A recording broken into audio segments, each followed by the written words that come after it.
Could Thanos' brother still appear in the MCU? I say absolutely. For those that know, Eros is a fascinating Marvel character who definitely deserves a spotlight in Phase 4. And you know what? I think it's feasible. But just who is Eros and what could he do to shake up the entire MCU as we know it? Well, that's what I'm here today to discuss. Join me as I dive into everything Eros as I cover his comic backstory, his powers, his favorite breakfast cereal, and just how the MCU can squeeze him into their overarching narrative. Okay, fine. One of those things won't be addressed. I don't know about you, but I just want to see Thanksgiving at Thanos' house to see that family dynamic. Is that too much to ask? Maybe, but let's discuss. So you might be asking, just who is this Eros guy and why is he important? Well, despite having a somewhat problematic skill set at times, he's a valuable cosmic player in the grand scheme of things, and he can both bridge the gap between what came before and what's coming in the future. Let's start with a bit of backstory. So Eros is the youngest son of two Eternals, Alars and Susan. Yes, that makes him Thanos' brother, but he's not all big and purpley. Thanos only looked like this because of the deviant gene within him, something that caused him to be somewhat of an outcast on Titan growing up. Hey, maybe don't make fun of the big purple kid next time or else he might grow up and wipe out half the galaxy. Anyways, back to Eros. So here's a fun fact. Originally, when he was born, he was named Aaron, but as he grew older and started to develop a personality and an extreme interest in the opposite sex, he was renamed Eros after the mischievous god of love. This happened when he was 5 years old. Can you imagine that? Imagine being named something and then after 5 years you're actually named something else instead. Like when I was 5 years old, I liked sticking crayons up my nose, but my parents didn't rename me Crayon. They kept my birth name of Floating CBR Voice Guy like normal parents. So Eros had quite the reputation growing up. He was a fun-loving, carefree womanizer, which is in direct contrast with his big bro Thanos. It was only after Thanos launched his first major attack on their home planet of Titan and ended up wiping out a lot of Titanites, including Eros and Thanos' mother Susan, that Eros realized he had to stop all the partying and womanizing so that he could take life more seriously. Okay, maybe not stop all the partying and womanizing, but still cut back a bit. After this attack, he teamed up with the Kree Captain Marvel and the Avengers to help fight against his brother and delivered the Mad Titan his first major defeat. To celebrate this victory, Eros left Titan completely to basically go party it up across the universe. Eventually, Eros wanted to seek out a planet that would suit his party lifestyle and womanizing ways, so of course, he came to Earth. At that time, he remembered the Avengers from their time fighting Thanos that first time and decided to see what they were up to. It's like when your old friend from high school visits and asks to crash on your couch for a little bit. Though when Eros arrived, he decided he wanted to join the Avengers and tried to convince the group that he belonged there. They admitted him in their training program, gave him the new name Starfox because they thought Eros was a little inappropriate of a name, and he proved himself to be a valuable fighter and team member, even though from time to time he'd go back to his wanderlust lifestyle and roam the galaxy. So before I get into where Eros can fit in the MCU, it's important to know what exactly his powers are. Right off the bat, he has an interesting hybrid of abilities. Since the comics have him as the son of Alars, who's a cosmic-powered Earth Eternal, and Susan, an Eternal Titanian, it grants Eros cosmic power that's superior to regular Eternals. He can shoot cosmic energy, he's super strong, durable, can fly, practically immortal, you know, all standard space stuff. But the one thing that makes Eros stand out is his power to alter brain waves. You see, Eros has the ability to stimulate the pleasure centers of the brains of people who stand close to him. It basically puts everyone in a tremendously good mood. That means he can manipulate and persuade people with relative ease. It also means he can make people fall in love with him, and that got him in serious trouble in one particular storyline, where a woman accused him of using his powers to seduce her when she was a happily married woman. None other than She-Hulk defended him in this case, but it was kind of a mess and an overall icky situation. So while introducing Starfox in the She-Hulk TV show would be interesting, I think there's overall better places for this certain character to be.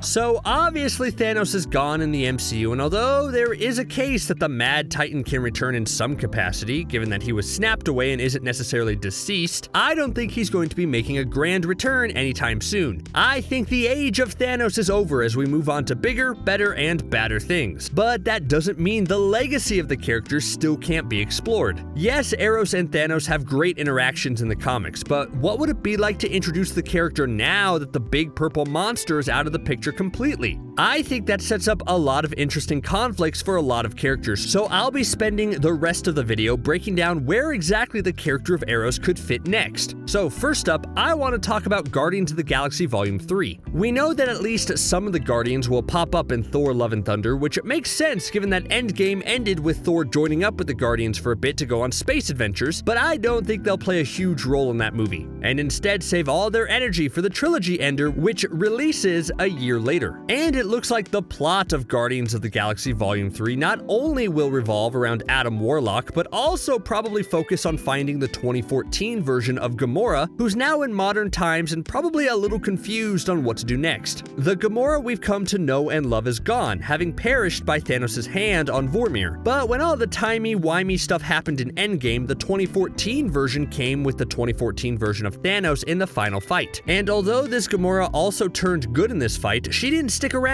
to hang out with the people who Nebula called her new family. She did express shock that she apparently was in a romantic relationship with Star-Lord, to which Nebula tells her her options were either him or a tree, so maybe that freaked her out enough to leave. So what's Gamora up to now? Well, let's consider her mindset. This is now a Gamora who feels like she has no family left. She just stopped her adoptive father, but learned that a different version of her, who was now gone, had established these bonds with a new group of misfits, and maybe she felt a little uncomfortable stepping into that life. Like, overall, maybe she feels a bit guilty that she's still here and now in the present, when the true hero that was our Gamora is not. Either way, that sounds like a lot of baggage to be carrying, and you know who could potentially help her with this? Eros. That's right, I could see a situation where Gamora is struggling with the concept of family and seeks out Thanos' brother, as that might be the only connection she still has with her past. Eros could help Gamora get closure over Thanos and learn to not feel so guilty that she's alive while the other version of her isn't. It doesn't have to be a big part, but by introducing Eros as helping Gamora while setting him up for later adventures would do a lot in erasing a lot of the ickiness of the character's comic history of treating women. Plus, a fun-loving partier like Eros would fit in perfectly in the Guardians of the Galaxy world, right? But maybe there's a slightly better place for this character to go.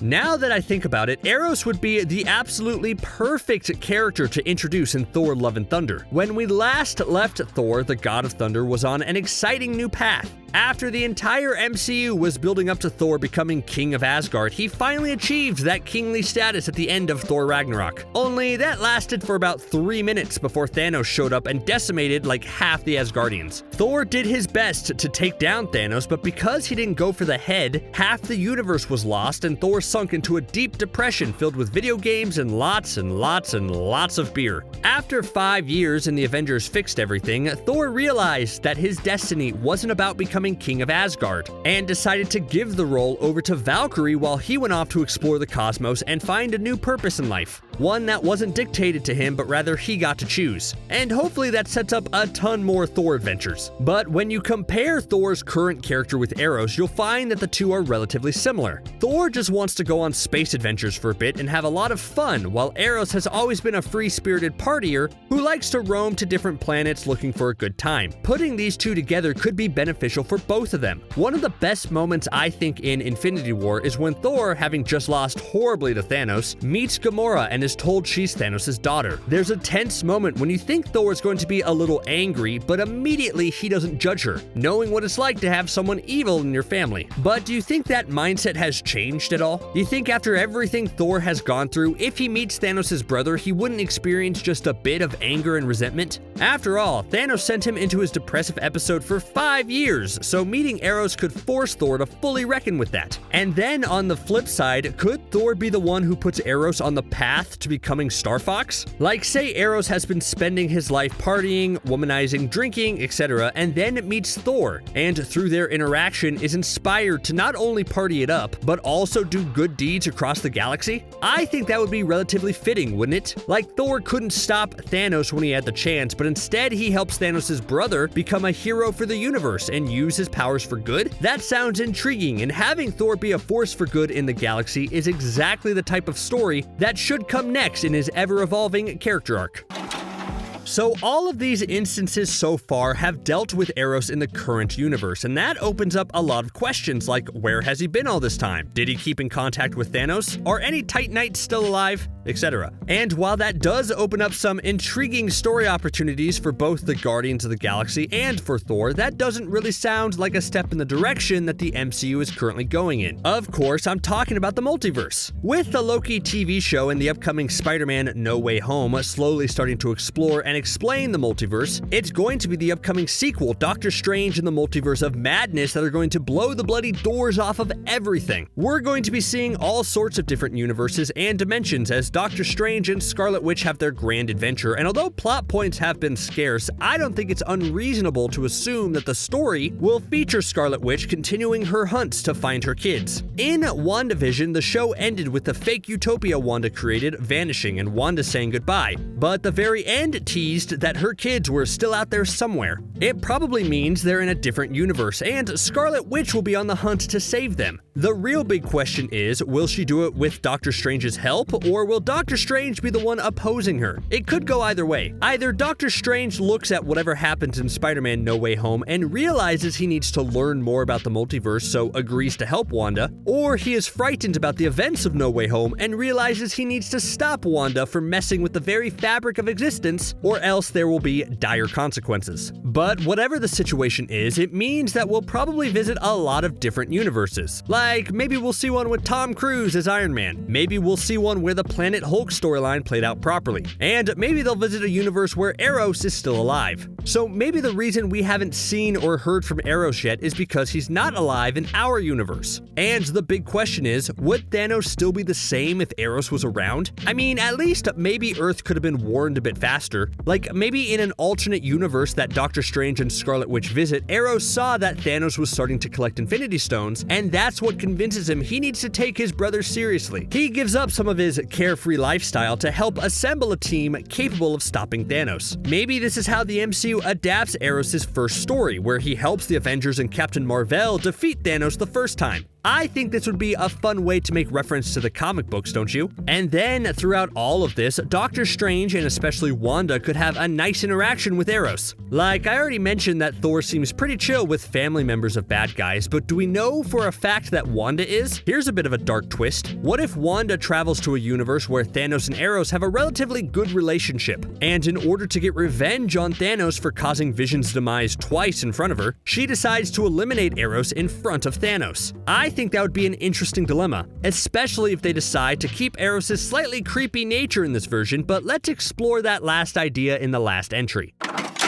So mostly all these entries have been about Eros being a fun-loving partier who's ultimately a good guy. But what if instead the MCU decides to lean into his comic character a bit and make him a really powerful villain? I mean, it's definitely not outside the realm of possibility. He's literally been on trial for sexual assault because of his ability to use his powers to seduce and trick women. That's just downright sleazy. So instead of retconning his comic past and making him a hero, why not explore just how dangerous someone like this can be? What if Eros is the type of person who goes from planet to planet, basically hypnotizing people to love him, and has mostly all the strength of Thanos? Well, I think in that case, he'd be the perfect antagonist for the upcoming movie, The Marvels. So this is an incredibly exciting sequel. We're not just getting Captain Marvel back, but also she's teaming up with the scene-stealing Monica Rambeau, who ended WandaVision with her own Spectrum powers, as well as Miss Marvel, who will already have her own Disney Plus show at that point. Having all three of these characters together means they'll have to face a powerful enemy, so why not the brother of Thanos? Someone who uses his power to manipulate and control women while also being downright charming and persuasive on the surface would be a great antagonist for the Marvels to face together. It would give them someone super strong and powerful to punch and fight, but also it would be a villain they can't just punch to beat.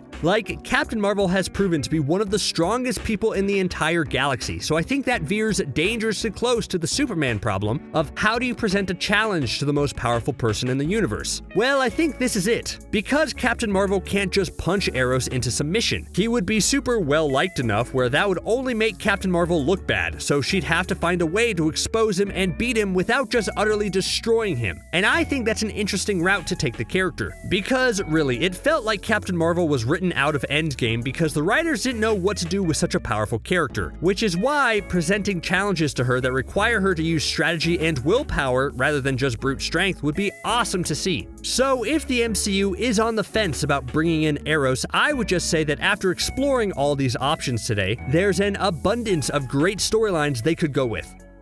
I mean, I still want to know what a family reunion would look like between Thanos and Eros. Not just because that idea is hilarious, but it would be fascinating to see Thanos interact with a sibling after everything he put Gamora and Nebula through. It would be amazing to witness and most likely be the world's most awkward dinner party if they were all in a room together, right?